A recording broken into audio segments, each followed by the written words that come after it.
bilecek şimdi. Bu tamir halkların hak hukukları konusunda kanun kabul edilse büyük bir adım aslında. Ondan sonra elbet Kırım'da da halkının statüsü konusunda kanun. Bunun da elbet bu toponimika hakkında belki onu da devlet kabin tarafından teklif etmesine rica edeceğimiz. Ve üçüncüsü en önemlisi evet Ukrayna'nın anayasasına gerekli değişmeler kesildi. Bu kanun anda şimdi onun etrafında çalıştıkları ve bu kanunlar mutlaka kabul edilmesi gereği hakkında kabinin adamları da bakın bu Deokupasya Bakanlığı tarafından da onun rejim halinde yakın zamanlarda internette bu basına çıkıp onu da söyledi.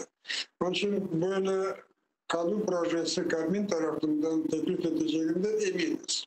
Ama biz başlangıçta da 19 senesi 9. Ağustos'ta prezidentle görüştüğümüz zaman biz ona teklif etmedik. Çünkü Cumhurbaşkanı özünün adından çıkarsa parlamentoda geçmesinin ihtimali daha çok. Ama ümit ederiz ki eğer kabin bile çıkarsa şanslar çok büyük olacak. Çünkü kabin tamamıyla Cumhurbaşkanı'nın emrinde. Sizin fikrinizce ne vakit hükümet bu parlamentoga